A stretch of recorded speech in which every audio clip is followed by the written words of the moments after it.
Bonjour Tony, bienvenue sur la chaîne PMC Expertise Comptable.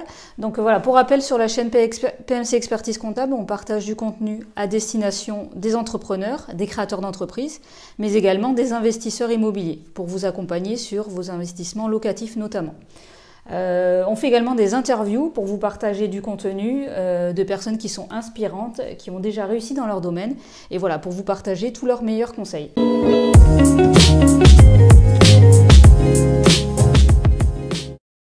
Aujourd'hui sur la chaîne, on reçoit Tony Jazz. Donc déjà merci d'être présent là, pour cette interview. Merci pour l'invitation, avec plaisir.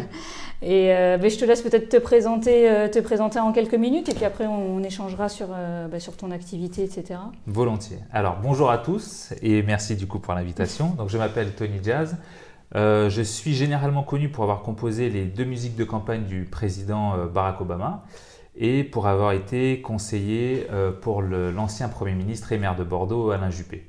J'ai une expérience qui est assez large dans l'entrepreneuriat, dans le sens où comme je n'ai pas fait d'études d'école de commerce par exemple, donc j'ai eu un parcours où j'ai testé, essayé et puis après activé et passé, on va dire, passage à l'action pur et dur. J'ai commencé en tout premier par créer une société il y a un petit moment qui faisait de la création de musique pour les labels, pour les artistes aux États-Unis et au Canada, d'où l'expérience Barack Obama. Et par la suite, retour en France avec une société, elle, spécialisée dans la création de musique, mais cette fois-ci pour les entreprises. Et au fur et à mesure, j'ai fait du conseil auprès des entrepreneurs parce que c'était autre chose que je pouvais faire et que je faisais en tout cas qui obtenait pas mal de bons résultats. Aujourd'hui, c'est toujours ce que je fais. Donc, j'ai une société où en gros, je suis spécialisé dans le marketing de crise.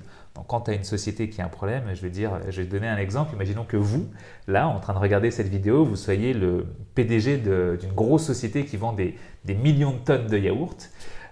Si vous voulez un bon marketeur pour vendre vos yaourts à la télé, normalement à ce moment-là, vous n'avez pas besoin de moi. Il y a plein de gens qui font ça très très bien. Mais si jamais on retrouve des morceaux de verre dans vos yaourts, là, c'est le moment où vous m'appelez. Et elle est là ma spécialité dans le marketing de crise. Et en plus de ça, j'ai une autre activité sur les réseaux sociaux où j'incite certaines personnes à entreprendre et à investir. L'idée étant d'avoir une meilleure vie.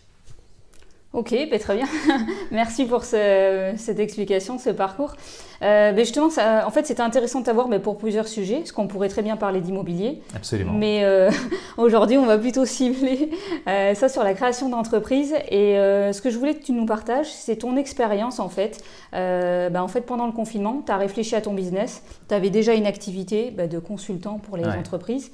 Tu avais déjà une activité qui fonctionnait très bien. Et tu as eu l'idée également de faire évoluer ton activité et la dématérialiser, on peut dire les choses de cette manière. Exactement. Et explique-nous un petit peu le tournant et comment en fait on peut digitaliser une activité qui est parfois exercée en dur en fait dans le physique.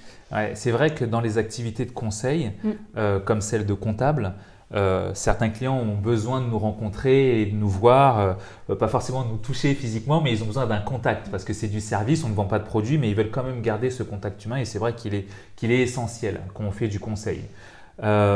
Toutefois, pendant le confinement, la chose que j'ai pu remarquer, c'est que tu avais beaucoup de personnes, énormément de personnes, d'ailleurs les mêmes qui s'intéressent au sujet et qui regardent cette vidéo, comment est-ce que je peux avoir de l'info en temps réel, de l'info à jour et de l'info précise, c'est-à-dire précise dans le sens pour moi, qui me concerne moi. Je veux pas de l'info générale, en tout cas généraliste. Je vais prendre un exemple tout bête. Pendant le confinement, j'avais certaines personnes qui m'écrivaient et qui me disaient Tony, je veux créer ma boîte, est-ce que c'est mieux de faire ça, est-ce que c'est mieux de faire ça? Donc dans ces moments-là, si j'ai la réponse, je leur donne la réponse. Si je ne l'ai pas, j'appelle mon comptable. Mais voilà, l'idée était en tout cas de leur donner l'info la plus pertinente possible sur le moment. Et je me suis rendu compte que énormément de personnes recherchaient de l'info, voulaient de l'info pendant le confinement parce que beaucoup de personnes ont voulu se lancer et avaient besoin de conseils à ce moment-là. Moi, j'avais la réponse à ces conseils-là, donc une partie de ma communauté est venue me voir. Je me suis dit, on attend la fin, on attend le déconfinement pour se voir. Et eux voulaient, non, on commence tout de suite. Et c'est comme ça, en fait, que j'ai voulu, et je me suis dit, il faut dématérialiser, il faut tout vendre sur Internet, ou en tout cas donner les conseils sur Internet, parce que les clients, en fait, l'idée est simple, c'est celle du marketing et du besoin. Vous qui êtes en train de créer peut-être votre boîte, ou vous qui avez votre boîte, forcément, vous répondez à un besoin. Les gens ont un besoin, peut-être que vous êtes coiffeur, peut-être que vous donnez des conseils sportifs, peut-être que vous voulez acheter des appartements et les louer, mais en tout cas, vous allez répondre à un besoin.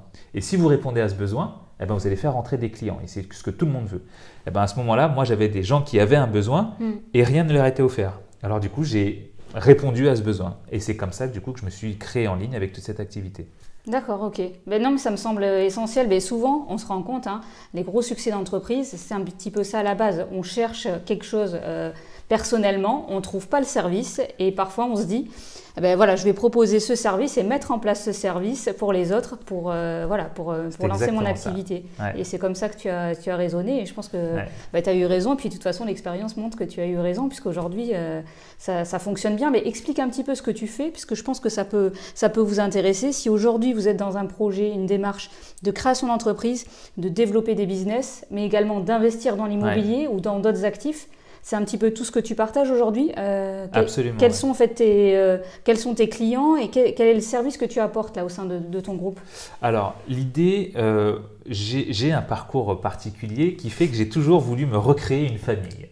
Et j'aime que les gens puissent être bienveillants, j'aime que les gens puissent aider et s'entraider, et j'aime que les gens avec beaucoup d'expérience puissent porter d'autres personnes à atteindre leur objectif.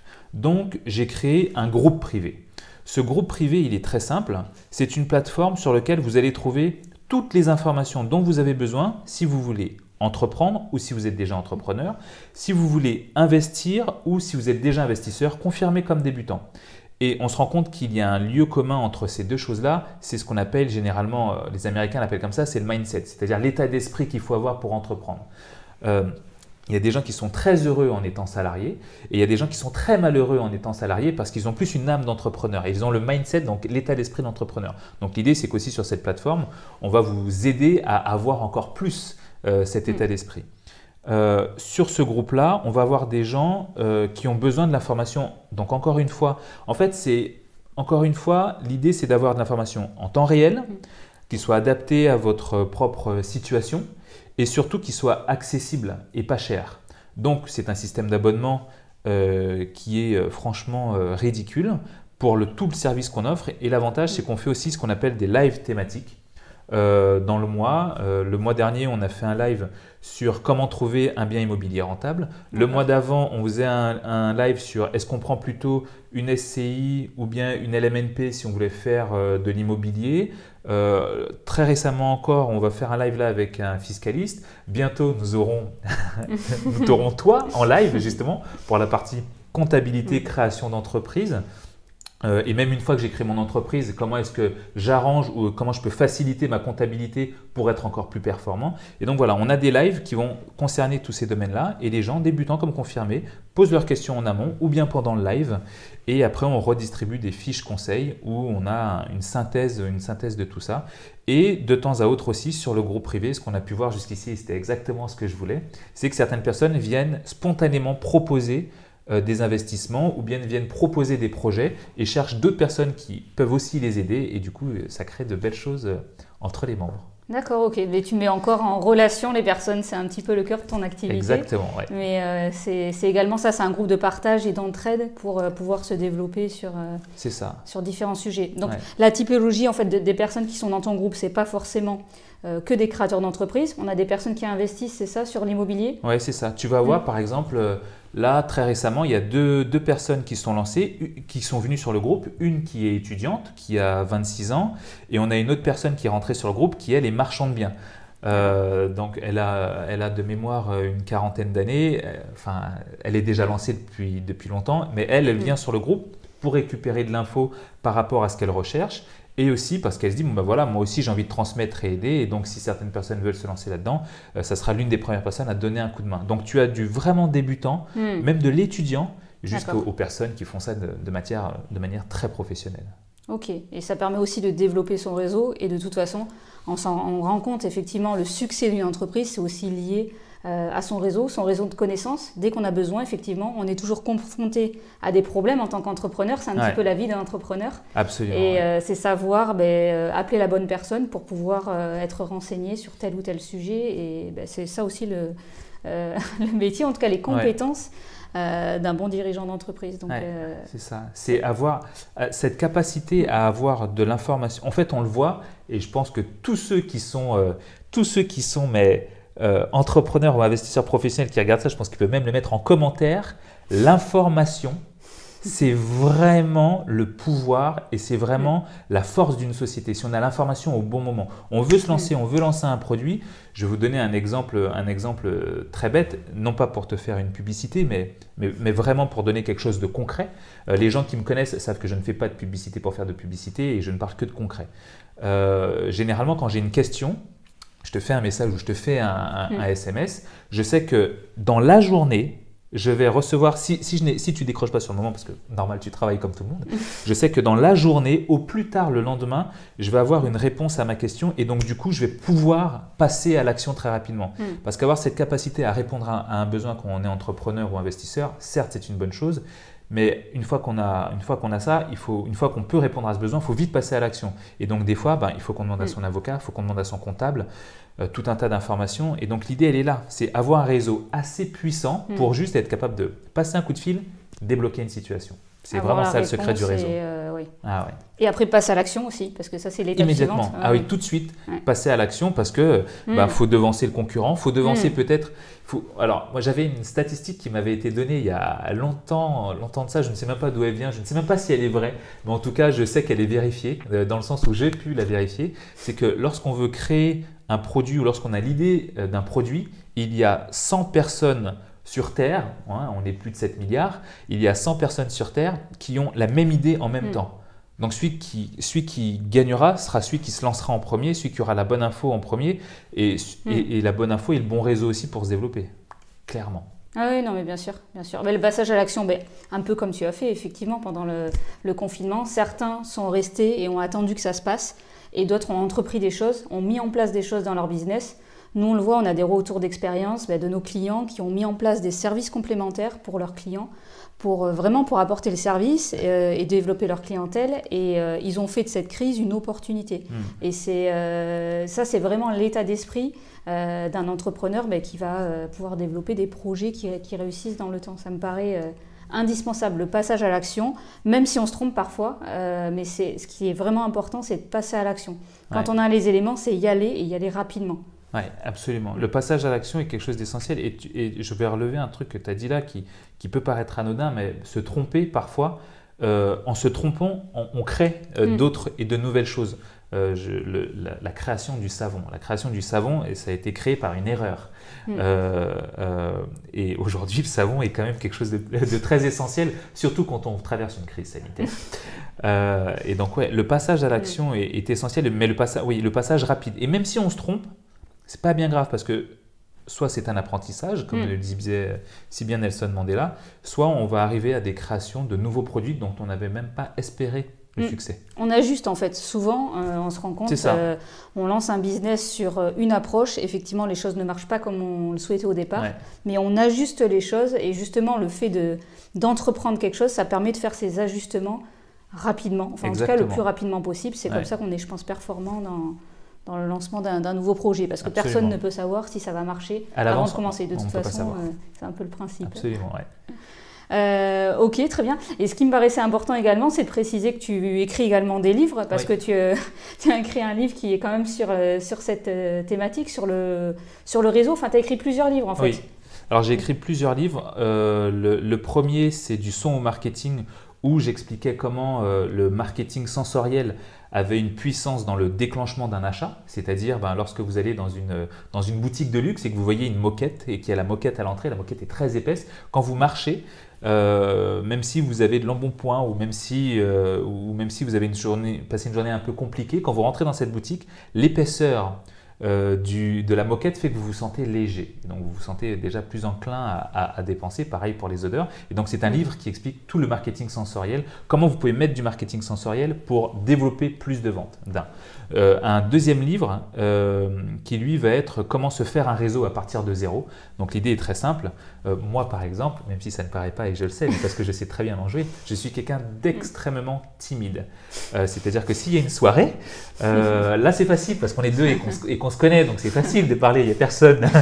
Mais si on est plusieurs dans cette pièce-là et qu'on doit prendre un verre et que c'est un cocktail, je me connais, je vais être dans un coin, je vais parler à personne. Et si quelqu'un vient me parler, je vais parler de manière très timide parce que je suis comme ça. Et donc, j'ai écrit un livre pour les timides ou pour les gens qui ont raison. Ouais, je sais, tout le monde a du mal à le croire, mais c'est vrai, c'est vrai.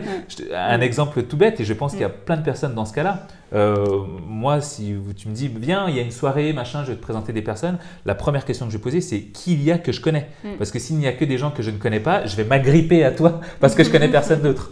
Donc du coup, j'ai voulu répondre encore une fois à un besoin qui était celui des personnes qui n'avaient pas de réseau, qui n'avaient pas de connaissances, qui commençaient dans un secteur et qui ne connaissaient pas grand monde, et leur donner des étapes à suivre, des profils psychologiques à suivre pour qu'ils puissent justement développer leur réseau, mais développer son réseau pour, être capable de passer un coup de fil et d'avoir une réponse.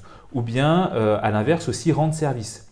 Quelqu'un qui a besoin d'un service, ok, bouge pas, je vais passer un coup de fil à quelqu'un, il va pouvoir t'aider. Et donc aussi mettre en relation. Donc ce livre-là répond comment se faire un réseau à partir de zéro, répond à ça. Il y a un troisième livre qui s'appelle Où investir après la crise, qui a été écrit pendant le confinement d'ailleurs, où avec un autre expert, j'explique dans quoi investir. Lui explique aussi dans quoi investir, pourquoi il investit là, pourquoi j'investis là, et on donne tout un tas de domaines, immobilier, crypto-monnaie, bourse, trading, objets de collection, nouvelles tech, les investissements aussi à venir. Et il y a un dernier livre là que je suis en train d'écrire, comme je suis quelqu'un qui est à l'origine autodidacte, et donc ce livre-là va s'appeler Tout ce que l'école ne vous a pas appris. D'accord, ok. Très bien. Mais c'est quand même assez marrant parce qu'effectivement, tout ce que l'école vous a pas appris, mais tu donnes aujourd'hui des cours en école de commerce. Et oui, c'est quand même... c'est exactement ça. C'est-à-dire que j'ai un petit bac plus 2, un DUT carrière juridique tout mignon, et je donne des cours en école de commerce à des bac plus 5. Je fais des conférences auprès de personnes qui passent des doctorats. Comme quoi l'expérience et le passage à l'action a très souvent plus de valeur que le diplôme, mais le diplôme a quelque chose que l'expérience n'aura jamais, c'est la connaissance. Non, mais c'est exact. Mais tu as raison, le passage à l'action, on s'en rend compte, c'est important aujourd'hui. Avoir un diplôme, ça ne suffit pas. Eh oui. Et effectivement, il faut avoir certaines compétences spécifiques, et bien souvent, il faut passer à l'action. Il faut tester, parfois se tromper et recommencer effectivement. Exactement. Donc ça me paraît vraiment super important. Ouais. Merci en tout cas pour ton intervention. Est-ce qu'aujourd'hui tu aurais un conseil pour quelqu'un aujourd'hui qui veut se lancer, dans l'entrepreneuriat, puisque c'est vraiment ta spécialité. Aujourd'hui, voilà, si on veut se lancer, qu'est-ce qu'on fait à part adhérer à ton club privé? Alors si on veut se lancer dans l'entrepreneuriat, outre mon groupe privé, il y a quelque chose que vous pouvez faire et j'incite tout le monde à le faire, c'est qu'il faut que vous puissiez avoir autour de vous des gens qui fassent la même chose. Il est certain que si on a de bons salariés autour de nous, nous serons certainement un bon salarié. Si on a de bons créateurs d'entreprises autour de nous ou bien même en création, on pourra devenir et on les ressemblera. Il y a une expression que j'aime beaucoup qui est qu'on ressemble aux 5 personnes qu'on fréquente le plus. Faites l'expérience, imaginez les 5 personnes que vous fréquentez le plus, regardez-vous, vous êtes la somme de ces 5 personnes-là. Moi, je me rends compte qu'il y a très longtemps que je n'ai pas vu l'un de mes meilleurs potes qui a une salle de sport, j'ai pris un peu de gras et je sais que plus je vais le revoir et plus je perds du poids. Mais c'est vrai, et donc du coup, si vous voulez créer une boîte, ou si vous voulez investir, fréquentez des gens qui investissent, fréquentez des gens qui créent des boîtes, que ce soit dans un groupe privé ou ailleurs, en tout cas, allez vers ces gens-là et du coup, vous allez leur ressembler. C'est le meilleur conseil que je puisse vous donner et je vous assure que vous serez toujours 100% gagnant. Et je vous incite à m'écrire pour me dire si ça marche ou pas. On en vient au réseau en fait. On en revient au réseau, absolument. Ouais. Non, mais je pense que c'est effectivement un bon conseil. Et moi, ce que je peux vous conseiller, c'est d'aller voir ton groupe privé parce que tu donnes plein de conseils sur des sujets qui sont extrêmement variés et donc ça t'apporte beaucoup de valeur. Donc, merci beaucoup. Bon, en tout cas, Tony, mais merci pour cette interview. Donc si vous avez aimé la vidéo, n'hésitez pas de mettre un like et à la partager. On va laisser en dessous de la vidéo les contacts de Tony. Voilà, si vous voulez le contacter, vous pourrez le contacter très simplement. Avec plaisir. On va laisser je réponds à tout le monde. Bon, parfait, on va laisser tes coordonnées. N'hésitez pas également à vous abonner à la chaîne pour recevoir l'apparition de toutes nos nouvelles vidéos. On se retrouve très bientôt sur la chaîne PMC Expertise Comptable.